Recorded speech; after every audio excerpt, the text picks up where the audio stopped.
विद्यालय शिक्षा विभाग हरियाणा द्वारा प्रायोजित कार्यक्रम एजुसेट टेलीकास्ट में आपका स्वागत है। आज की प्रस्तुति कक्षा 10वीं हिंदी की पाठ्यपुस्तक क्षितिज भाग 2 के काव्य खंड में संकलित कविता आत्मकथ्य, जिसे लिखा है प्रसिद्ध छायावादी कवि जयशंकर प्रसाद जी ने।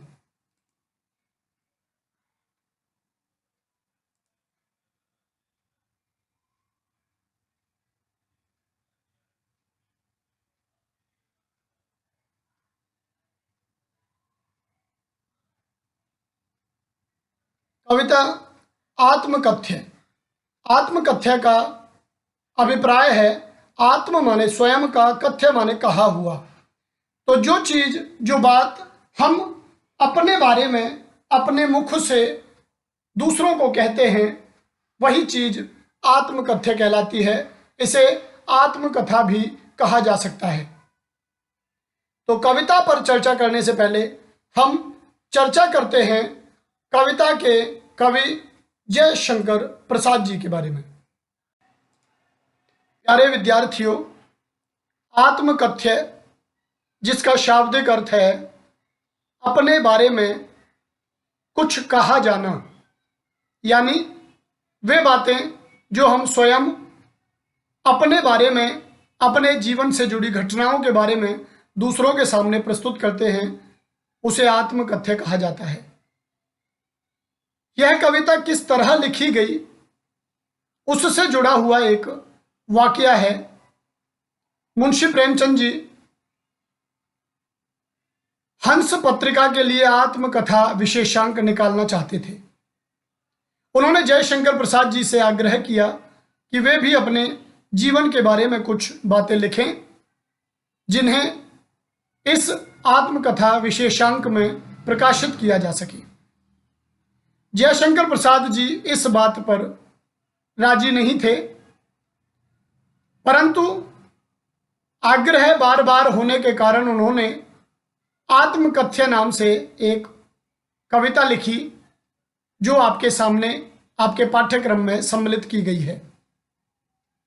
आत्मकथ्य कविता में जयशंकर प्रसाद जी उन कारणों पर प्रकाश डालते हैं जिस वजह से वे अपनी आत्मकथा नहीं लिखना चाहते थे। मुंशी प्रेमचंद जी के आग्रह पर जयशंकर प्रसाद जी ने आत्मकथा तो नहीं लिखी, परंतु आत्मकथ्य नाम से एक कविता अवश्य लिख दी। उस कविता को पढ़ने से पहले हम जयशंकर प्रसाद जी के बारे में अवश्य जान लें। उनके व्यक्तित्व और कृतित्व के बारे में अवश्य हमें जानना चाहिए। आत्मकथ्य कविता पढ़ने से पूर्व हम प्रस्तुत कर रहे हैं जयशंकर प्रसाद एक परिचय। जयशंकर प्रसाद का जन्म सन 1889 में वाराणसी में हुआ। काशी के प्रसिद्ध क्वींस कॉलेज में वे पढ़ने गए, परंतु स्थितियां अनुकूल न होने के कारण 8वीं से आगे नहीं पढ़ पाए। बाद में घर पर ही संस्कृत, हिंदी, फारसी का अध्ययन किया। छायावादी काव्य प्रवृत्ति के प्रमुख कवियों में से एक जयशंकर प्रसाद का सन 1937 में निधन हो गया।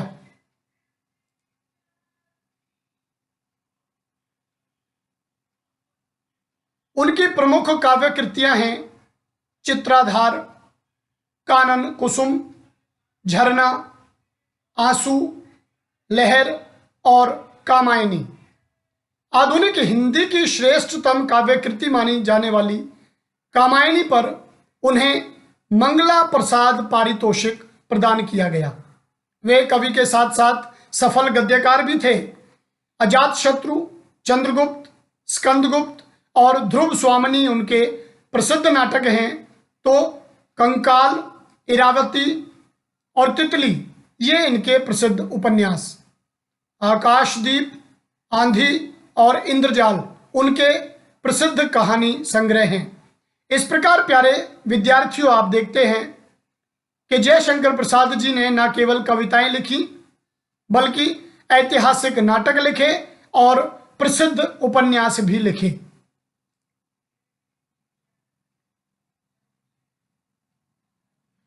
प्रसाद का साहित्य जीवन की कोमलता, माधुर्य, शक्ति और ओज का साहित्य माना जाता है। छायावादी कविता की अतिशय काल्पनिकता, अब ये छायावादी कविता की विशेषताएं हैं। अतिशय काल्पनिकता, सौंदर्य का सूक्ष्म चित्रण, प्रकृति प्रेम, देश प्रेम और शैली की लाक्षणिकता उनकी कविता की प्रमुख विशेषताएं रही हैं।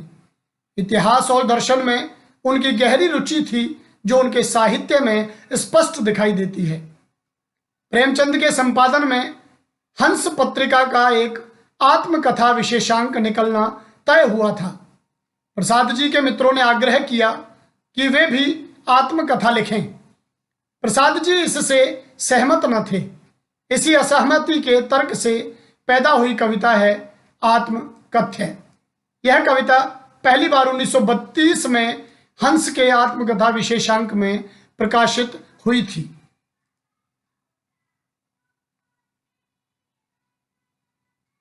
छायावादी शैली में लिखी गई इस कविता में जयशंकर प्रसाद ने जीवन के यथार्थ एवं अभाव पक्ष की मार्मिक अभिव्यक्ति की है।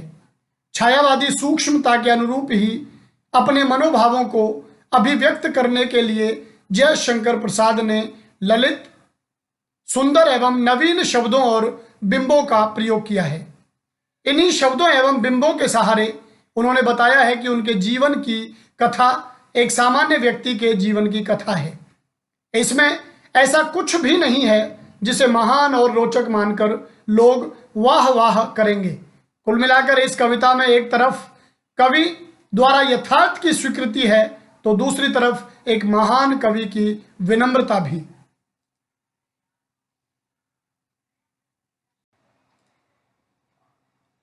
मधुप गुनगुना कर कह जाता कौन कहानी यह अपनी, मुरझाकर गिर रही पत्तियां देखो कितनी आज घनी, इस गंभीर अनंत नीलिमा में असंख्य जीवन इतिहास, यह लोग करते ही रहते हैं अपना व्यंग्य मलिन उपहास। तब भी कहते हो कह डालूं दुर्बलता अपनी बीती, तुम सुनकर सुख पाओगे देखोगे यह गागर रीति। कवि जयशंकर प्रसाद जी कहते हैं कि जिस प्रकार भंवरा निरंतर गुंजार करता रहता है उसके मन में भी कोई ना कोई कहानी चल रही होती है, उसी प्रकार हमारा भी मन रूपी भंवरा गुनगुनाकर अपनी कहानी कहने को लालायत दिखाई देता है। मधुप गुनगुनाकर कह जाता कौन कहानी यह अपनी, मुरझाकर गिर रही पत्तियां देखो कितनी आज घनी। कवि आज वृक्षों की मुरझाकर गिर रही पत्तियों की ओर जब देखता है तो उसे जीवन की नश्वरता का संकेत मिलता है। गंभीर, अनंत और नीलिमा, अनंत से तात्पर्य आसमान से और नीलिमा नीला रंग। अनंत आसमान जो नीले रंग का है उसमें असंख्य, जिनकी संख्याएं गिनी नहीं जा सकती, इतने लोगों के जीवनों का इतिहास दर्ज है। और उन इतिहासों से हमें लोगों की कमजोरियों को ढूंढने में, उनकी दुर्बलताओं को ढूंढने में मदद मिलती है। उसी को आधार बनाकर लोग एक दूसरे पर व्यंग्य बाण छोड़ते हैं, एक दूसरे का उपहास उड़ाते हैं, एक दूसरे की दुर्बलताओं को संकेत करते हुए उन्हें कमतर सिद्ध करना चाहते हैं। कभी कहता है कि इस पर भी मुझे यह कहा जाता है कि मैं अपनी दुर्बलता दुनिया के सामने प्रस्तुत करूं। तब भी कहते हो कह डालूं दुर्बलता अपनी बीती, जो मेरे साथ बीती है, जो समय मैंने व्यतीत किया है, लोग चाहते हैं कि मैं उसके बारे में बात करूं, उसके बारे में लिखूं। तुम सुनकर सुख पाओगे देखोगे यह गागर रीति। और ऐसा लगता है कि शायद मेरी जिंदगी रूपी खाली गागर को देखकर लोगों को सुख प्राप्त होगा, इसी कारण वे मुझसे आत्मकथा लिखवाना चाह रहे हैं।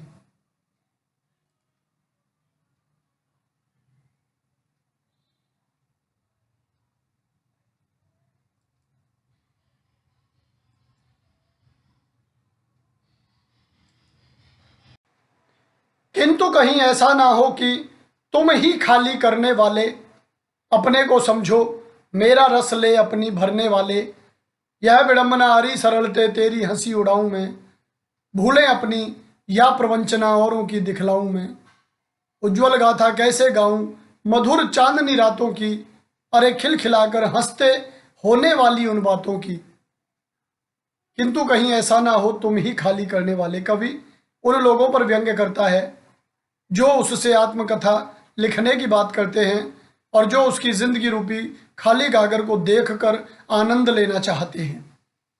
कवि कहता है कि मेरी खाली गागर को देखकर कहीं तुम अपने आप ही शर्मिंदा महसूस ना करो, क्योंकि तुम जैसे ही वे लोग हैं जिन्होंने इस गागर को खाली किया है, मेरे दुख में अभाव डाल दिए हैं।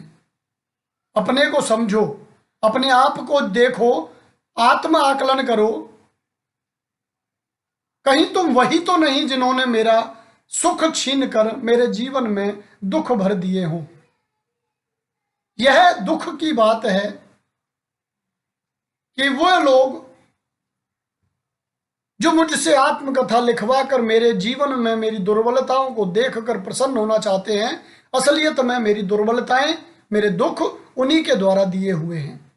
इसलिए मुझे इन बातों पर हंसी आती है।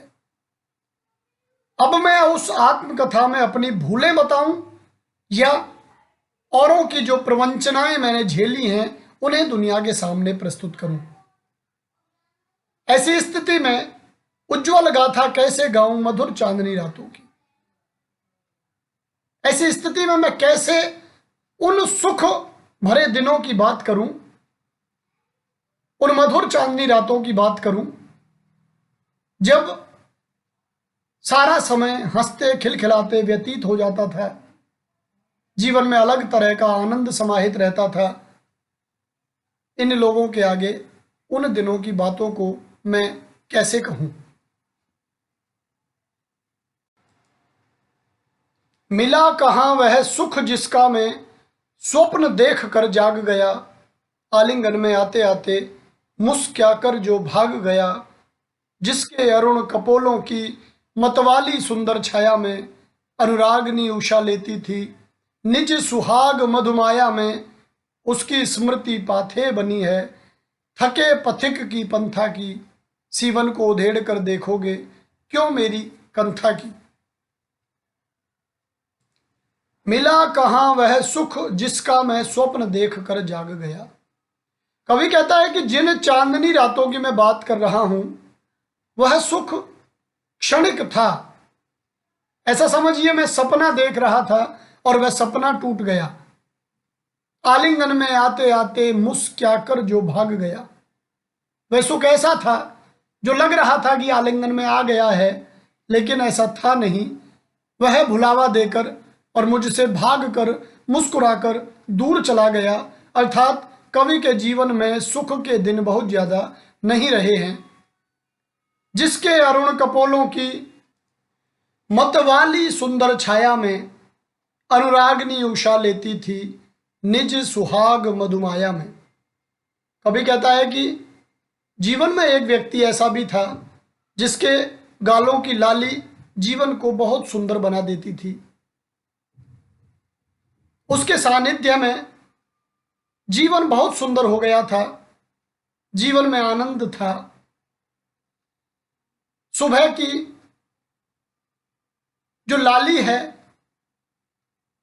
वह भी उन सुखपूर्वक दिनों को देखकर और निखर आई थी और सुंदर हो गई थी। उन सुखों की स्मृति याद थके हुए पथिक की पंथा में पाथे का काम करती है। स्मृति माने याद हो गया, पाथे पथ का सामान, रास्ते के लिए जो सामान हम लेके चलते हैं। पथिक यात्री और पंथा रास्ता कि एक मुसाफिर अपना जीवन जी रहा है, एक यात्री लगातार बढ़े जा रहा है अपना सामान लेकर के, पथ का सामान लेकर के, थका हुआ वह उस पथ के सामान से अपनी थकान मिटाता है। इस पंक्ति के माध्यम से कवि कहना चाहता है कि मैं तो अपना जीवन जिए जा रहा हूं और वे सुख के कुछ दिन मेरे इस जीवन रूपी यात्रा में पाथे के समान हैं, पथ के सामान के समान हैं, जो मुझे लगातार दिलासा देते हैं, लगातार ऊर्जा प्रदान करते हैं। सीवन को उधेड़ कर देखोगे क्यों मेरी कंथा की।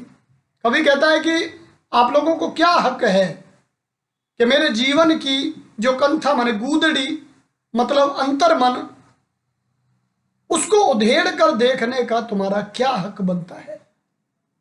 तुम्हें यह हक नहीं है, अधिकार नहीं है कि तुम किसी के जीवन में झांको, किसी के अंतर मन में जाकर के उसकी कमजोरियों को, उसके अभावों को टटोलो। छोटे से जीवन की कैसे बड़ी कथाएं आज कहूं, क्या यह अच्छा नहीं कि औरों की सुनता में मौन रहूं। सुनकर क्या तुम भला करोगे मेरी भोली आत्मकथा। अभी समय भी नहीं थकी सोई है मेरी मौन व्यथा।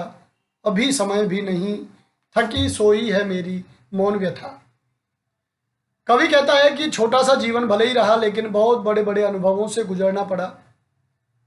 उन अनुभवों की, उन आप बीतियों की बड़ी बड़ी कथाएं मैं कैसे लोगों के सामने प्रस्तुत करूं। मुझे तो यह अच्छा लगता है कि क्यों ना मैं औरों की सुनता रहूं और खुद अपने बारे में बताते समय मौन रहूं, मैं अपने बारे में लोगों को ना बताऊं। यदि मैं लोगों को बताता भी हूं, लोगों को मैं सुनाता भी हूं अपनी आप बीती, तो उसे सुनकर लोग मेरा क्या भला करेंगे। उसे सुनकर मुझे नहीं लगता है कि वे कहीं कुछ अच्छा सोचेंगे। वे हमेशा मेरी दुर्बलताओं, मेरी कमजोरियों पे आक्षेप करने की कोशिश करेंगे। मेरे जीवन में जो अभाव है उसको संकेत करने की कोशिश करेंगे। मेरी जो आत्मकथा है वो बहुत भोली है और मैं यह महसूस करता हूं कि उसे प्रकट करने का, उसे प्रस्तुत करने का अभी समय नहीं आया है। जो मेरी मौन व्यथा है, वो मेरा जो कष्ट है, मेरी पीड़ा है, जो दुख है, वो समय की गर्द में दब चुका है, सो चुका है और मैं नहीं चाहता हूं कि उसे जगाऊं। मैं तो ये चाहता हूं कि अभी सही समय नहीं है। समय जब उपयुक्त होगा तो मैं निसंदेह अपनी उस सोई हुई व्यथा को, उस दुख को आप लोगों के सामने, दुनिया के सामने अवश्य प्रस्तुत करूंगा। अवश्य लोगों को यह दिखाऊंगा कि मेरे जीवन में क्या था, किसकी वजह से ऐसा हुआ, किन किन अनुभवों से मुझे गुजरना पड़ा। उन सब के बारे में मैं एक दिन अपनी आत्मकथा लिख कर लोगों के सामने प्रकट करूंगा।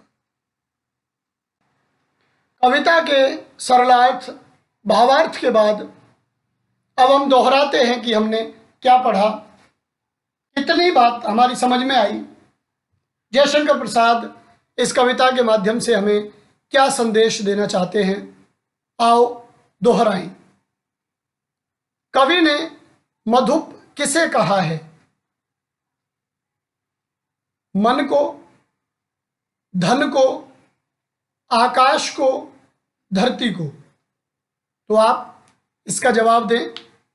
कवि मधुप किसे कहता है? चारों ऑप्शन आपके सामने प्रस्तुत हैं। पुनः देखें, मन को, धन को, आकाश को, धरती को। तो जी हां, निसंदेह आप बिल्कुल सही हैं। कवि मधुप मन को कहता है, इसका ऑप्शन ए बिल्कुल सही है।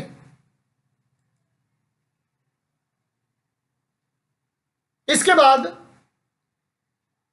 कवि ने आत्मकथ्य कविता में संसार को क्या कहा है? कवि आत्मकथ्य कविता में संसार को क्या कहता है? शाश्वत, निर्धन, सनातन, नश्वर। ये चार विकल्प आपके सम्मुख हैं। शाश्वत, निर्धन, सनातन, नश्वर। अब आप देखिए आपका उत्तर क्या हो सकता है।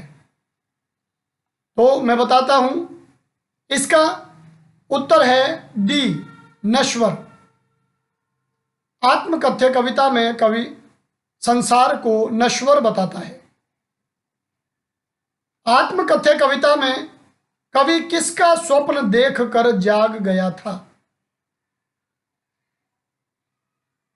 देखें, धन का, भूत का, सुख का, परीक्षा का।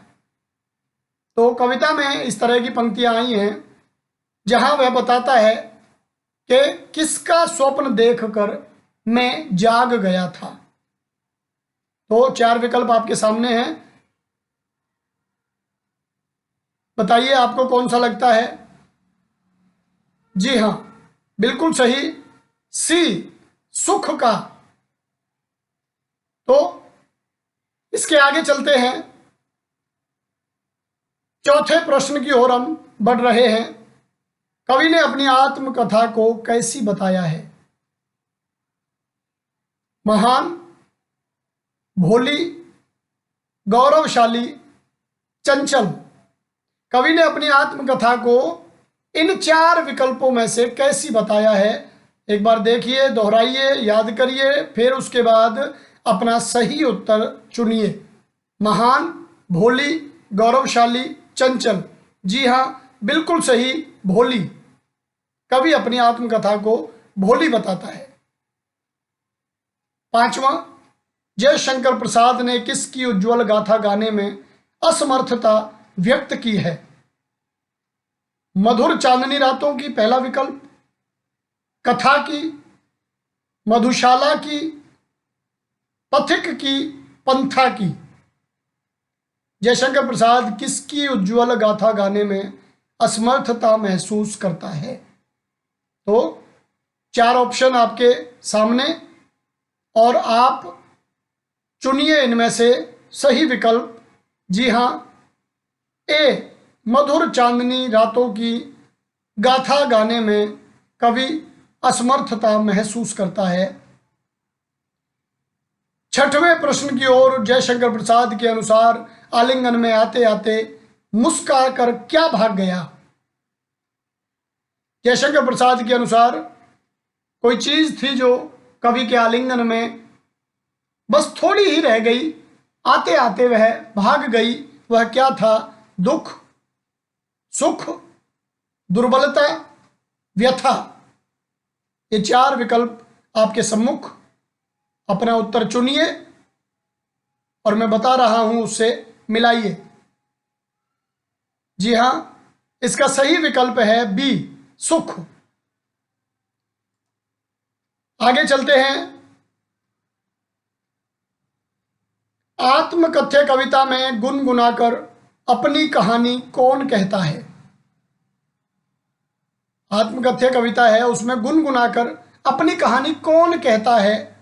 कवि, मधुप, कोकिल, खिलते फूल। तो इन 4 विकल्पों में से आप देखिए आपके हिसाब से कौन सा विकल्प ज्यादा उपयुक्त है। कवि, मधुप, कोकिल, खिलते फूल। तो जी हां, आप बिल्कुल सही हैं। इसका सही उत्तर बी, मधुप। 8वां प्रश्न, जयशंकर प्रसाद ने भावहीन मन को क्या कहा है? छिछला, कंथा, रीति गागर, शून्य। जयशंकर प्रसाद अपने मन को, जो भावहीन मन है, उसको क्या कहते हैं? छिछला, कंथा, रीति गागर, शून्य।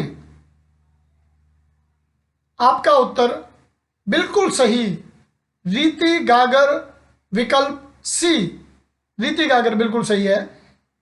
9वें प्रश्न की ओर बढ़ते हैं। सीवन को उधेड़ कर देखोगे क्यों मेरी कंथा की? यहां कंथा का क्या अर्थ है? विकल्प है आपके सामने, कथा, कविता, चद्दर, गुदड़ी। तो कथा, कविता, चद्दर, गुदड़ी में से आपको क्या लगता है कंथा का इनमें से कौन सा अर्थ है? अपना विकल्प चुनिए, उसके बाद मैं बताने जा रहा हूं। बिल्कुल सही हैं आप। इसका सही उत्तर है डी, गुदड़ी। लेकिन यह ध्यान रखें, यह इसका शाब्दिक अर्थ है। यहां कंथा जो है वो अंतर्मन के लिए प्रस्तुत किया गया है। कंथा माने होता गुदड़ी है, लेकिन कवि यहां गुदड़ी से तात्पर्य अपने अंतर्मन से लेता है। ऑप्शन में अंतर्मन कहीं नहीं है, तो इसलिए इसका सही उत्तर गुदड़ी। गुदड़ी यदि कहीं ऑप्शन में ना हो, अंतर्मन हो, तो हम अंतर्मन को करेंगे। आत्मकथ्य कविता के रचयिता का नाम बताइए। 10वां प्रश्न, अंतिम प्रश्न और सबसे सरल प्रश्न। कोई ऑप्शन नहीं, अपने दिमाग में, अपने मन में दोहराइए। आत्मकथ्य कविता के रचयिता प्रसिद्ध छायावादी कवि जयशंकर प्रसाद जी हैं। तो प्यारे साथियों, आज इतना ही। हम आपका हार्दिक आभार व्यक्त करते हैं कि आपने अपना समय निकाल करके हमें सुना, हमारे कार्य को देखा, और हम उम्मीद करते हैं कि निसंदेह आप इस कविता को अच्छे से समझ गए होंगे। यदि कहीं कुछ स्पष्ट नहीं हो पाया है तो पुनः कविता पढ़ें, देखें। जहां दिक्कत होगी वह दूर हो जाएगी, समस्या का समाधान हो जाएगा। तो आज इतना ही, फिर मिलते हैं। आप सभी को पुनः धन्यवाद।